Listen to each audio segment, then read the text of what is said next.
Welcome back to Bible in a Year or So. This week we polish off the Old Testament. Please read Habakkuk, Zephaniah, Haggai, Zechariah, and Malachi. And let me introduce you to them. Starting with Habakkuk. First of all, we don't know anything about Habakkuk except his name. The other thing that we know about Habakkuk from reading his writing is that he could not understand why any nation as wicked as Babylon was going to conquer Judah. Sure, Judah was bad. Judah was faithless. Judah was pretty rotten. But Babylon was totally evil. What's going on here? So God shows Habakkuk his total plan. And he gave Habakkuk 3 wonderful assurances to encourage him in the dark days. And you should notice these.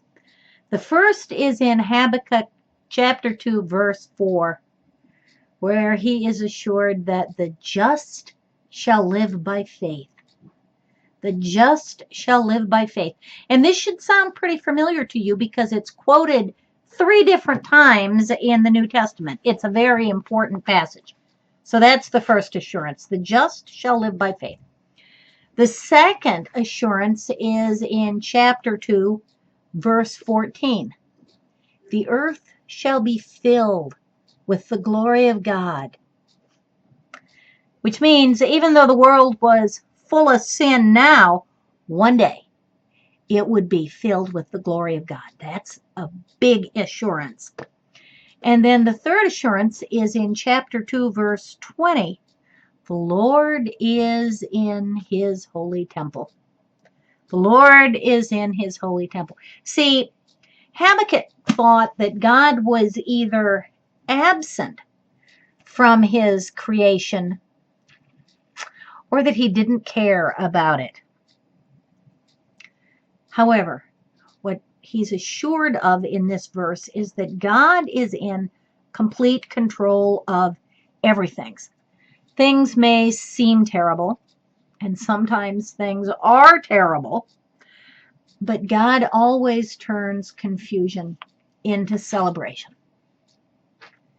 That's Habakkuk. The next one is Zephaniah. Good King Hezekiah had some descendants that were all really rotten, except for his descendant, good King Josiah, who began a whole spiritual reformation across the whole nation of Judah. And by all outward signs, the nation was undergoing a real spiritual renewal. Well, and it's during this time of good King Josiah's reform that Zephaniah starts prophesying, because he knows that much of what was happening was superficial, was artificial, was not going to last. This was not going to last. So, and what we know is despite Josiah and Zephaniah's best efforts, the sins of the people continued. And Zephaniah pleads with them. Let me read you this.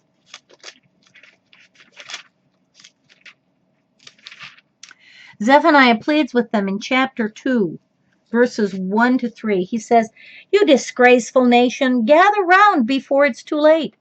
The Lord has set a time when his fierce anger will strike like a storm and sweep you away. If you humbly obey the Lord, then come and worship him. If you do right and are humble, perhaps you will be safe on that day when the Lord turns loose his anger." So Zephaniah is pleading with them. As you know by now, God loved his people enough to discipline them. Judgment was coming because of what we are told in chapter 1, verse 17, where God says, "They have sinned against me." But Zephaniah ends with a wonderful promise, and I want to read it to you. Jerusalem, the time is coming when it will be said to you, don't be discouraged or grow weak from fear. The Lord your God wins victory after victory and is always with you. He celebrates and sings because of you, and he will refresh your life with his love. So there's this wonderful reassurance that things will be better later. And then comes Haggai. Now, most of the Old Testament prophets preached before the exile. During the exile, Ezekiel and Daniel had prophesied. After the exile, we get Haggai and Zechariah and Malachi.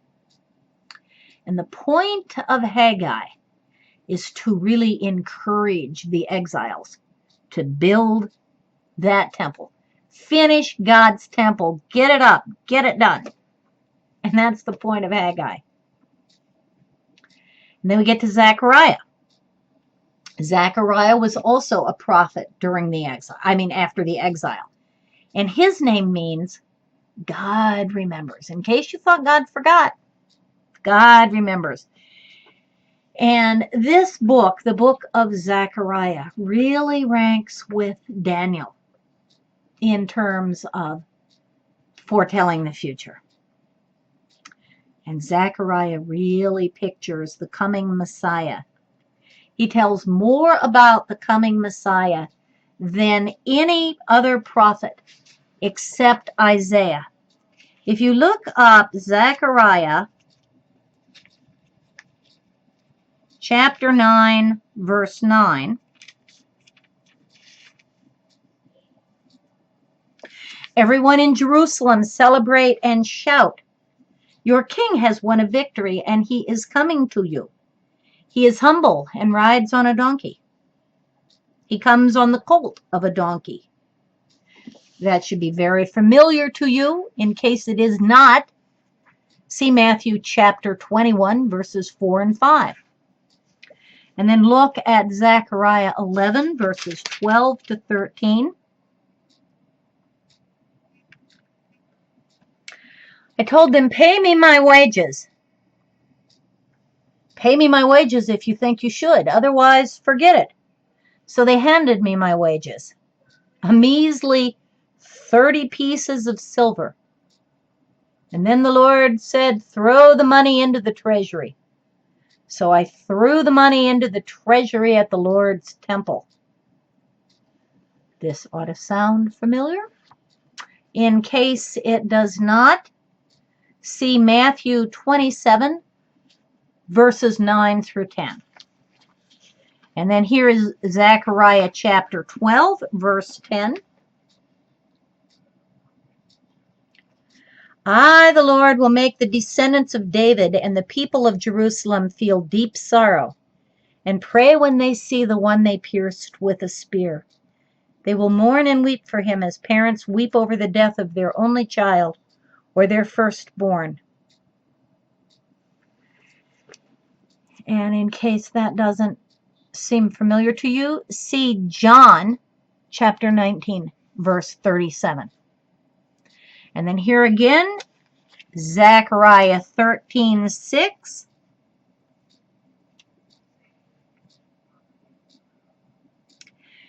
If any of them are asked why they are wounded, they will answer, it happened at the house of some friends. See John chapter 1, verse 11. And then see Zechariah chapter 13, verse 7. The Lord all-powerful said, my sword, wake up. Attack my shepherd and friend. Strike down the shepherd. Scatter the little sheep, and I will destroy them. See Matthew 26:31, John 16:32. And finally, in Zechariah chapter 14, verses 3 to 8, the Lord will attack those nations like a warrior fighting in battle. He will take his stand on the Mount of Olives east of Jerusalem, and the whole mountain will split in half, forming a wide valley that runs from the east to the west. And then you people will escape from the Lord's mountain through this valley which reaches to Azal. You will run in all directions, just as everyone did when the earthquake struck in the time of King Uzziah of Judah. Afterwards, the Lord my God will appear with his holy angels. It will be a bright day that won't turn cloudy. And the Lord has decided when it will happen, this time of unending day. In both summer and winter, life-giving streams will flow from Jerusalem, half of them to the Dead Sea in the east, and half to the Mediterranean Sea in the west. And then there will be only one Lord, who rules as king, and whose name is worshipped everywhere on earth. And if this isn't familiar to you, see Acts chapter 1, verse 11. See Revelation chapter 22, verses 1 and 5. And then finally, we come to the book of Malachi. And Malachi means my messenger. And this is the book that is by the last of the Old Testament prophets. The enthusiasm that was built by Haggai and Zechariah is gone. And Malachi's efforts are directed at the moral and religious decline of this period. The priests are a bunch of ingrates. See chapter 1, verse 6 through chapter 2, verse 9. Men are divorcing their Jewish wives and marrying idolatrous women who, of course, are leading them into idolatry. And people are failing to give their tithes, and so they're cheating God. See chapter 3, verses 8 to 10. The closing section of this book contains God's last words to his people for 400 years. God doesn't speak through the prophets after Malachi for 400 years. He's the last prophet of God to come onto the scene until the time of John the Baptist, which is 400 years later. Malachi prophesies this forerunner in chapter 3, verse 1, and chapter 4, verses 5 to 6. These are taken by the Christians as prophecies of John the Baptist, as you can see in Matthew chapter 11, verses 13 and 14, Matthew chapter 17, verses 12 and 13, Mark chapter 9, verses 11 to 12, and Luke chapter 1, verse 17. Jesus himself interprets Malachi as referring to John the Baptist, the new Elijah. These verses are also the reason why the Jews set an extra seat for Elijah at their Passover table, so that Elijah will find a nice welcome. I love what Malachi has to say to the people in chapter 3, verses 13 to 17.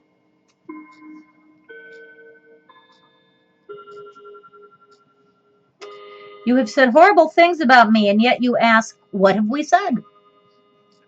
Here is what you have said. It is foolish to serve the Lord God all-powerful. What do we get for obeying him and from going around looking sad? See how happy those arrogant people are. Everyone who does wrong is successful. And when they put God to the test, they always get away with it. But all those who truly respected the Lord and honored his name started discussing these things. And when God saw what was happening, he had their names written as a reminder in his book. Then the Lord, the all-powerful, said, you people are precious to me. And when I come to bring justice, I will protect you, just as parents protect an obedient child. Then everyone will once again see the difference between those who obey by doing right and those who reject me by doing wrong. I love what Malachi has to say to the people because it's good to hear that God notices faithfulness, that it is noted and it's remembered by God. And let me read you Malachi chapter 4, verse 3, and then this will be it for the Old Testament. The day of judgment is certain to come, and it will be like a red-hot furnace, with flames that burn up proud and sinful people as though they were straw. Not a branch or a root will be left. I, the Lord all-powerful, have spoken. But for you that honor my name, victory will shine like the sun with healing in its rays, and you will jump around like calves at play. When I come to bring justice, you will trample those who were evil as though they were ashes under your feet. I, the Lord, the all-powerful, have spoken. And if you think, I wonder what this means for me, because I'm really not all that faithful. The good news is for next week, read Matthew. Read Matthew. We cannot be faithful. We cannot be faithful. So God took care of that. Read Matthew, and you will find out how we are clothed in the righteousness of Christ. That's for next week. For this week, thanks a lot for your kind attention. And now we are done with the Old Testament. Until next year or so. Thanks a lot. I'll see you soon.